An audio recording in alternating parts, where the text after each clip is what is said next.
तो सो नहीं दाता को। मोसो ना भिखारी दीन, तो सोना दयाल। दुखी मोसो ना अलाइय, मोसो नहीं किरत कान। तो सो उपकारी नाहे, मोसो नाया नाथ। नाथ तो सो ना बताइए, अवगुणी न मोसो को। गुणवान तो सो नहीं, जप तप व्रत मोह में एक नहीं पाई है। कब आयो है शरण, गए ताए कह चरण। गुरु तारण तरण, निज हाथ दे बचाइए। गुरु तारण तरण, निज हाथ दे बचाइए। जपो जी सतनाम, श्री वाहेगुरु।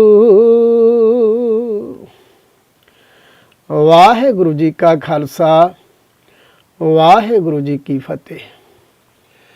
परम सन्मानयोग गुरु खालसा साध संगत जीओ, मन बिरतियां एकाग्र करो, सुरत नूं बार जाण तो रोको।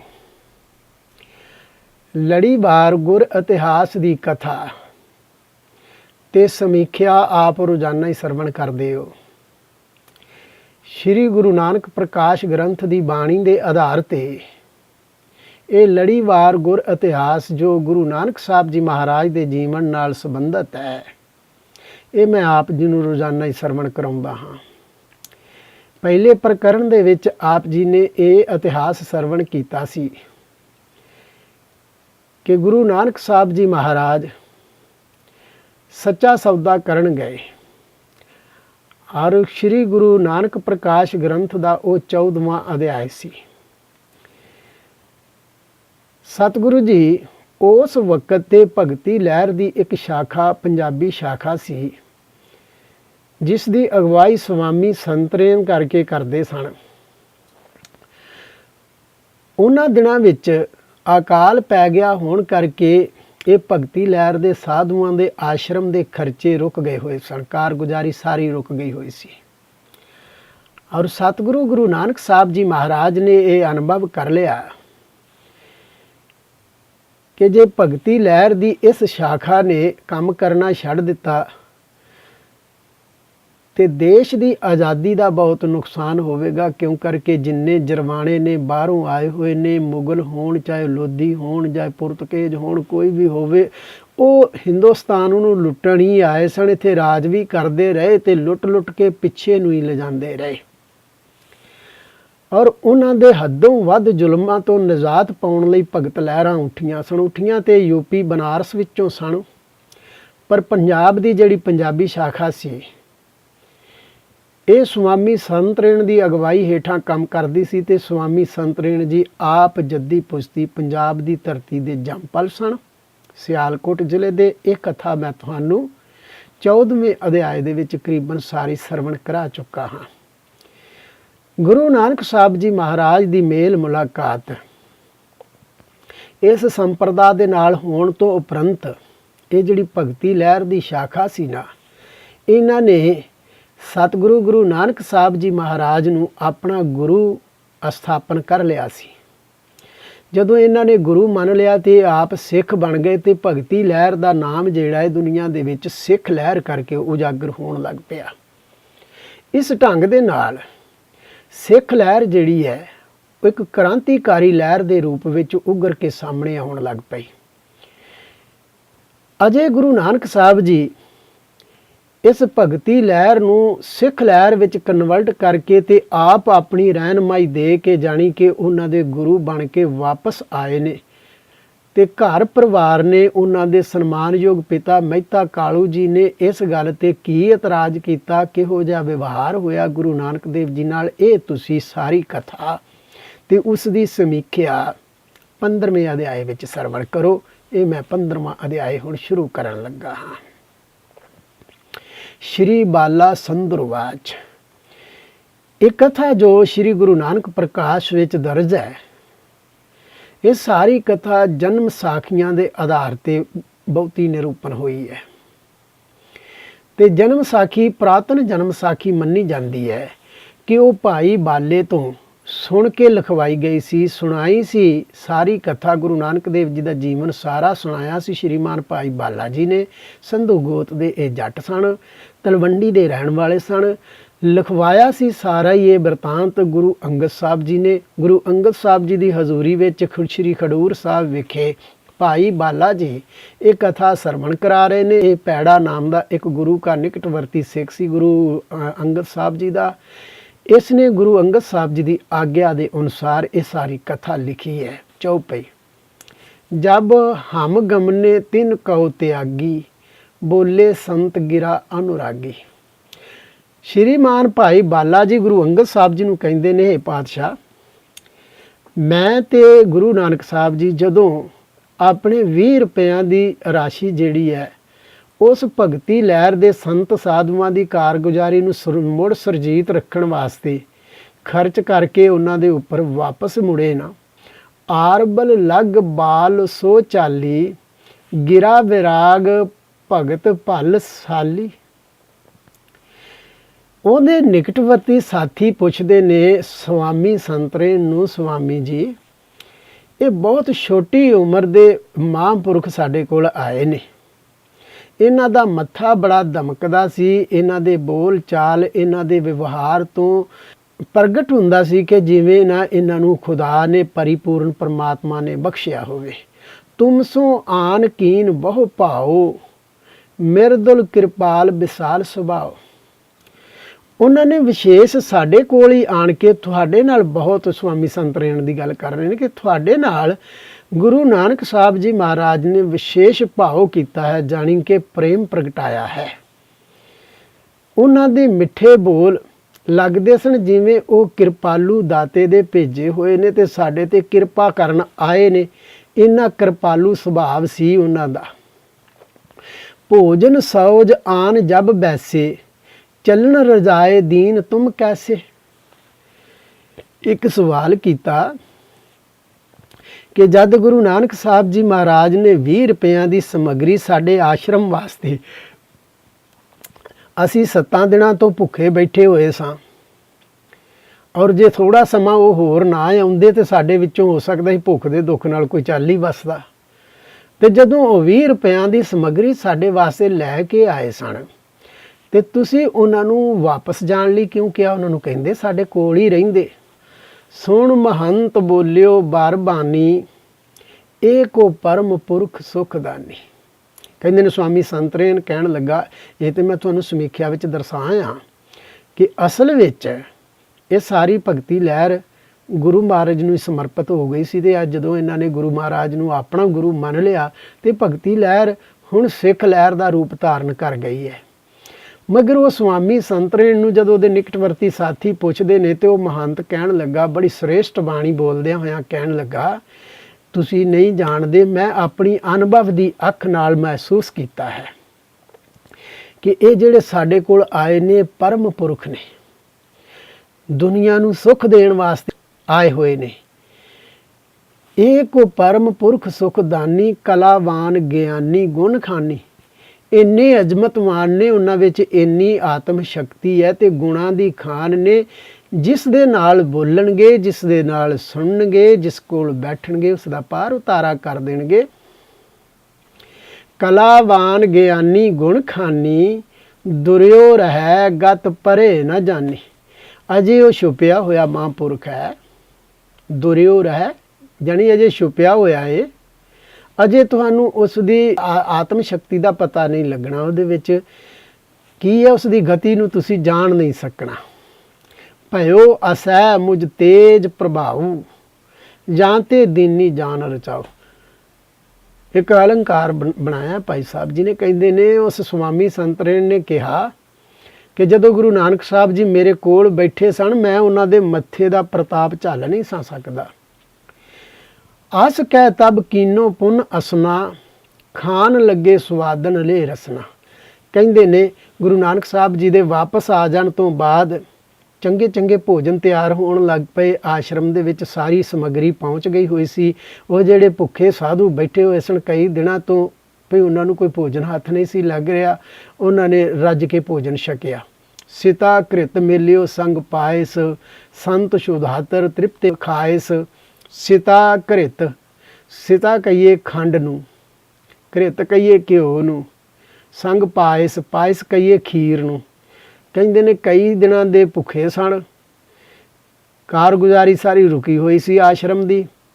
ਉਹਨਾਂ ਨੇ ਸੋਹਣੇ ਸੋਹਣੇ ਭੋਜਨ ਬਣਾਏ। ਫਿਰ ਲੰਗਰ ਦੇ ਵਿੱਚ ਖੀਰ ਬਣਾਈ ਗਈ, ਘਿਓ ਪਾ ਕੇ, ਖੰਡ ਪਾ ਕੇ। 7ਵੇਂ ਦਿਨ ਤੱਕ ਭੋਜਨ ਨਹੀਂ ਸੀ ਮਿਲਿਆ। ਇਹ 7ਵਾਂ ਦਿਨ ਹੈ ਜਿਸ ਦਿਨ ਗੁਰੂ ਨਾਨਕ ਸਾਹਿਬ ਜੀ ਮਹਾਰਾਜ ਇਹਨਾਂ ਦੇ ਕੋਲ ਬੌੜੇ ਤੇ ਇਹਨਾਂ ਦੇ ਆਸ਼ਰਮ ਦੀ ਸਾਰੀ ਕਾਰਗੁਜ਼ਾਰੀ ਦੇਖ ਕਰਕੇ 20 ਦੇ 20 ਰੁਪਈਏ ਜਿਹੜੇ ਪਿਤਾ ਨੇ ਦਿੱਤੇ ਸਨ, ਵੀ ਕੋਈ ਕਾਰੋਬਾਰ ਚੰਗਾ ਬਣਾ ਲਏਗਾ, ਵਪਾਰ ਚੰਗਾ ਚਲਾ ਲਏਗਾ ਗੁਰੂ ਨਾਨਕ, ਉਹ ਉਹਨਾਂ ਨੇ ਇਹਨਾਂ 'ਤੇ ਖਰਚ ਕਰ ਦਿੱਤੇ। ਮਨ ਪ੍ਰਸੀਦ ਹੋਇਆ ਬਚਨ ਬਖਾਨੇ, ਇਹ ਕਰਤਾਰ ਪੱਠਿਓ ਹਮ ਜਾਣੇ। ਸਾਰੇ ਜਣਿਆਂ ਨੇ ਜਦੋਂ ਸਾਰੇ ਸਾਧੂਆਂ ਨੇ ਭੋਜਨ ਪਾਣੀ ਰੱਜ ਕੇ ਛਕ ਲਿਆ ਨਾ, ਅਕਸਰ ਤੇ ਭਰੋਸੇ ਵਾਲੇ ਸੰਤੋਖੀ ਪੁਰਖ ਸਨ ਉਹ ਸਾਰੇ, ਤੇ ਜਦੋਂ ਸਾਰਿਆਂ ਨੇ ਛਕ ਲਿਆ ਤੇ ਹਰੇਕ ਨੇ ਆਪਸ ਵਿੱਚ ਇਹ ਬਚਨ ਕੀਤਾ ਕਿ ਇਹ ਭੋਜਨ ਜਿਹੜਾ ਅੱਜ ਅਸੀਂ ਛਕਿਆ ਨਾ, ਇਹ ਸਮਝੋ ਕਿ ਪ੍ਰਭੂ ਨੇ ਆਪ ਭੇਜਿਆ ਸਾਡੇ ਕੋਲੇ। ਨਾ ਸਮਝੋ ਕਿ ਗੁਰੂ ਨਾਨਕ ਸਾਹਿਬ ਜੀ ਇਕੱਲੇ ਦੇ ਕੇ ਗਏ ਨੇ, ਗੁਰੂ ਨਾਨਕ ਸਾਹਿਬ ਜੀ ਦੇ ਰੂਪ ਵਿੱਚ ਆਪ ਕਰਤਾਰ ਆਇਆ, ਉਹਨਾਂ ਨੇ ਸਾਨੂੰ ਬਚਾਉਣਾ ਸੀ। ਇਹ ਭੋਜਨ ਉਹ ਦੇ ਕੇ ਗਿਆ। ਇਹ ਭਰੋਸਾ ਹੁੰਦਾ ਹੈ, ਹਰ ਜਿਹੜਾ ਅਧਿਆਤਮਿਕ ਪੁਰਖ ਹੈ ਉਹਦਾ ਰੱਬ ਪ੍ਰਤੀ ਇਸ ਤਰ੍ਹਾਂ ਦਾ ਹੀ ਭਰੋਸਾ ਹੁੰਦਾ। ਸਭ ਕੁਝ ਮਿਲ ਜਾਏ ਤੇ ਕਹਿੰਦਾ ਇਹ ਕਰਤਾਰ ਨੇ ਮੈਨੂੰ ਦਿੱਤਾ। ਕੋਲ ਕੁਝ ਵੀ ਨਾ ਹੋਵੇ ਤੇ ਉਹ ਇਹ ਕਹਿੰਦਾ ਕਿ ਮੇਰੇ ਕਰਮਾਂ ਵਿੱਚ ਕੋਈ ਫਰਕ ਹੈ, ਮੇਰੇ ਸੰਸਕਾਰਾਂ ਵਿੱਚ ਕੋਈ ਫਰਕ ਹੈ, ਜਿਹੜਾ ਮੈਨੂੰ ਇਹ ਦੁੱਖ ਮਿਲ ਰਿਹਾ। ਇਸ ਕਰਕੇ ਉਹ ਹਰ ਹਾਲਤ 'ਚ ਪ੍ਰਭੂ ਨਾਲ ਜੁੜਿਆ ਰਹਿੰਦਾ। ਨਾ ਉਹਨੂੰ ਦੁੱਖ ਡੁਲਾ ਸਕਦੇ ਨੇ, ਨਾ ਸੁੱਖਾਂ 'ਚ ਉਹ ਹੰਕਾਰੀ ਹੁੰਦਾ ਹੈ।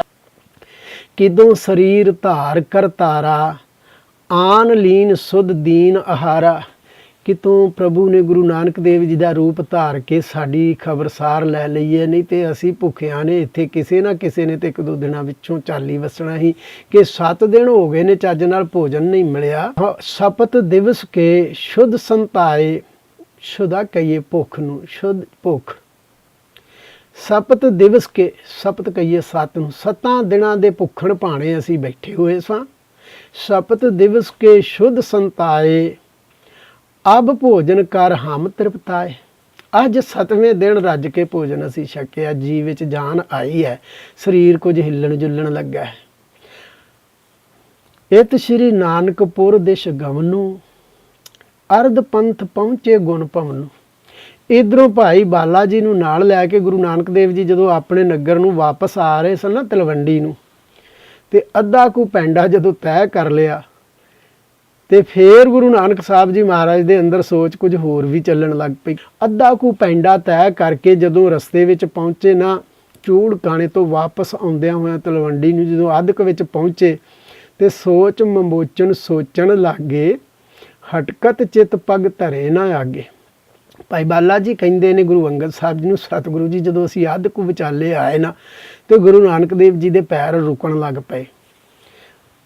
ਉਹ ਥੋੜਾ ਹਟ ਕੇ ਰੁਕ ਕੇ ਖਲੋ ਕੇ ਗੱਲਾਂ ਕਰਨ ਲੱਗ ਪਏ।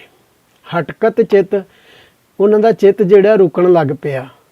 ਪੱਗ ਪਰੇ ਨਾ ਅੱਗੇ, ਪੈਰ ਅੱਗੇ ਨਹੀਂ ਸਨ ਰੱਖਣਾ ਚਾਹੁੰਦੇ, ਜਾਣੀ ਘਰ ਨਹੀਂ ਸਨ ਪਹੁੰਚਣਾ ਚਾਹੁੰਦੇ, ਸੋਚਣ ਲੱਗ ਪਏ। ਚਿੰਤਾ ਤੁਰ ਸੇ ਹਵੈ ਗੁਣ ਖਾਨੀ, ਬੋਲੇ ਮੁਝ ਸੋ ਅਸ ਵਿਦ ਬਾਣੀ। ਭਾਈ ਬਾਲਾ ਜੀ ਕਹਿੰਦੇ ਨੇ ਮੈਂ ਵੇਖਿਆ ਕਿ ਹੁਣ ਗੁਰੂ ਨਾਨਕ ਸਾਹਿਬ ਜੀ ਕੁਝ ਚਿੰਤਾ 'ਚ ਪੈ ਗਏ ਨੇ। ਦਰਅਸਲ ਇਹ ਉਹਨਾਂ ਦਾ ਇੱਕ ਅੰਗ ਸਮਾਜਿਕ ਅੰਗ ਹੈ। ਇਸ ਕਰਕੇ ਉਹਨਾਂ ਚਿੰਤਾ ਵੀ ਜ਼ਾਹਰ ਕਰਨੀ ਹੈ, ਪਰਿਵਾਰ ਨੂੰ ਵੀ ਚਲਾਉਣਾ ਤੇ ਸਮਾਜ ਵਿੱਚ ਵੀ ਰਹਿਣਾ। ਸਮਾਜਿਕ ਲੋਕਾਂ ਨਾਲ ਸਮਾਜ ਦੀ ਤਰ੍ਹਾਂ ਹੀ ਰਹਿੰਦੇ ਨੇ, ਮਗਰ ਅਧਿਆਤਮਿਕ ਤੌਰ ਤੇ ਇੱਕ ਧੁਰੋਂ ਵਰਸੇ ਹੋਏ ਪੁਰਖ ਉਹ ਸਾਰੀ ਦੁਨੀਆ ਦਾ ਦਰਦ ਆਪਣੇ ਅੰਦਰ ਲਈ ਬੈਠੇ ਹੋਏ ਨੇ। ਇਹ ਕੀਨੋ ਕਿਹਾ ਹਮਨੇ ਕਾਮਾ, ਉੱਤਰ ਕੋ ਦੇ ਹੈ ਚੱਲ ਧਾਮਾ। ਬਾਲੇ ਨੂੰ ਕਹਿਣ ਲੱਗੇ, ਬਾਲਿਆ 20 ਦੇ 20 ਰੁਪਏ ਖਰਚ ਕੇ ਆ ਗਏ ਆ, ਘਰ ਜਾ ਕੇ ਹੁਣ ਉੱਤਰ ਕੀ ਦੇਣਾ ਹੈ? ਪਿਤਾ ਜੀ ਪੁੱਛਣਗੇ, ਉਹਨਾਂ ਨੂੰ ਕੀ ਜਵਾਬ ਦੇਵਾਂਗੇ? ਤੇ ਕੀਤਾ ਕੀ ਹੈ ਅਸੀਂ? ਪਿਤ ਕੋ ਅਧਿਕ ਕ੍ਰੋਧ ਉਪਜੈ ਹੈ, ਮੁਝ ਤੁਝ ਸੋਂਦੇ ਗਾਰ ਲੜੇ ਹੈ। ਗੁਰੂ ਨਾਨਕ ਸਾਹਿਬ ਜੀ ਕਹਿਣ ਲੱਗੇ ਭਾਈ ਬਾਲੇ ਨੂੰ, ਬਾਲਿਆ ਘਰ ਪਹੁੰਚਣ ਦੀ ਦੇਰ ਹੈ ਤੇ ਪਿਤਾ ਜੀ ਤੇ ਪਹਿਲਾਂ ਹੀ ਬੜੇ ਸਖਤ ਸੁਭਾਅ ਦੇ ਨੇ।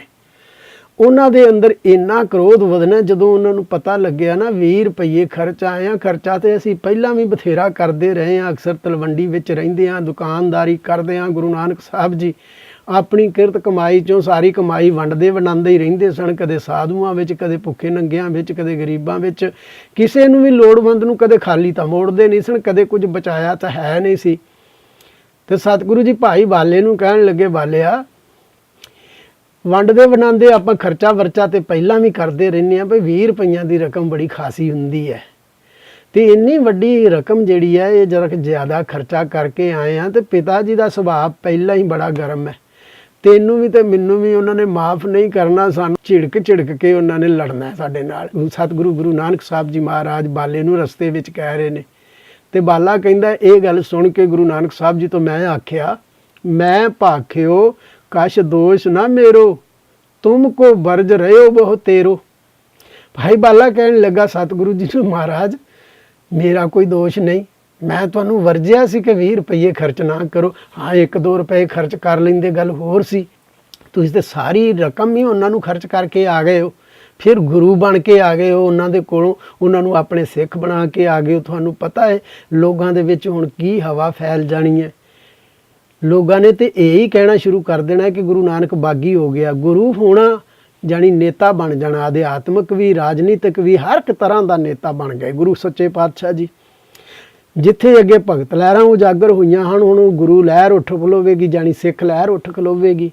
ਤੁਹਾਨੂੰ ਬਾਗੀ ਵੀ ਸਮਝਿਆ ਜਾਵੇਗਾ। ਤੁਸੀਂ ਬੋਲਦੇ ਵੀ ਇਸ ਹਕੂਮਤ ਦੇ ਵੀ ਖਿਲਾਫ ਬੋਲਦੇ ਹੋ, ਤੁਸੀਂ ਜ਼ੁਲਮ ਦੇ ਵੀ ਖਿਲਾਫ ਬੋਲਦੇ ਹੋ, ਔਰ ਬੁਰੇ ਜਿੰਨੇ ਲੋਕ ਨੇ ਉਹ ਤੁਹਾਡੇ ਦੁਸ਼ਮਣ ਹੋ ਜਾਣੇ ਨੇ। ਸਤਿਗੁਰੂ ਜੀ ਮੇਰਾ ਕੋਈ ਦੋਸ਼ ਨਹੀਂ, ਮੈਂ ਤੁਹਾਨੂੰ ਬਥੇਰਾ ਰੋਕਿਆ ਸੀ, ਤੁਸੀਂ 20 ਦੇ 20 ਰੁਪਏ ਖਰਚ ਦਿੱਤੇ ਨੇ। ਆਪ ਜਾਣ ਕੇ ਕੀਨ ਕੋ ਕਾਜੂ, ਚਿਤ ਕਿਉਂ ਚਿੰਤ ਧਰੀ ਤੁਮ ਆਜੂ। ਮੈਂ ਤੇ ਪਹਿਲਾਂ ਹੀ ਤੁਹਾਨੂੰ ਸਮਝਾ ਰਿਹਾ ਸਾਂ, ਕੋ ਕਾਜੂ ਕਹੀਏ ਵੀ ਜਿਹੜਾ ਵਿਗਾੜ ਦਾ ਕੰਮ ਕਰਨ ਲੱਗੇ ਹੋ ਉਦੋਂ ਤੁਸੀਂ ਸੋਚਿਆ ਨਹੀਂ, ਹੁਣ ਤੁਸੀਂ ਚਿੰਤਾ ਵਿੱਚ ਪੈ ਗਏ ਹੋ। ਇਹ ਚਿੰਤਾ ਤੁਹਾਨੂੰ ਪਹਿਲਾਂ ਕਰਨੀ ਚਾਹੀਦੀ ਸੀ। ਅਬ ਜਿਮ ਹੋਏ ਸਹੋ ਸੋ ਰੀਤੀ, ਸੁਧੀ ਹੋਏ ਅਥਵਾ ਵਿਪਰੀਤੀ। ਬਾਲਾ ਕਹਿਣ ਲੱਗਾ, ਹੁਣ ਜਿੱਦਾਂ ਹੋਇਆ ਮੇਰਾ ਕੋਈ ਦੋਸ਼ ਨਹੀਂ, ਮੈਂ ਤੇ ਜਾ ਕੇ ਕਹਿ ਦੇਣਾ ਮੈਂ ਵਰਜਿਆ ਸੀ, ਪਰ ਤੁਸੀਂ ਮੇਰੇ ਆਖੇ ਨਹੀਂ ਲੱਗੇ। ਜਿਸ ਤਰ੍ਹਾਂ ਹੋਏਗੀ ਹੁਣ ਉਹਨੂੰ ਸਹਿਣ ਕਰਨਾ ਉਹ ਜਰਨਾ ਤੁਹਾਡਾ ਕੰਮ ਹੈ। ਪੁੱਠੀ ਪਵੇ ਸਿੱਧੀ ਪਵੇ ਉਹ ਸਾਰੀ ਤੁਹਾਡੇ ਤੇ ਪੈਣੀ ਹੈ। ਮੁਝ ਕੋ ਚਿੰਤਨਾ ਏਕ ਵਿਆਪੇ, ਧਨ ਤੁਮਰਾ ਖਰਚਿਓ ਤੁਮ ਆਪੇ। ਬਾਲਾ ਕਹਿਣ ਲੱਗਾ, ਮੈਨੂੰ ਤੇ ਕੋਈ ਫਿਕਰ ਨਹੀਂ, ਤੁਹਾਡੇ 20 ਰੁਪਏ ਸਨ, ਤੁਹਾਡਾ ਆਪਣਾ ਧਨ ਸੀ, ਤੁਸੀਂ ਆਪੇ ਹੀ ਖਰਚ ਕੀਤਾ। ਬੌਰ ਨਾ ਮੈਂ ਤੁਮ ਤੇ ਕਛ ਸਿਆਣਾ, ਸਭ ਜਾਣेंगे ਬੈਸ ਸਮਾਨਾ।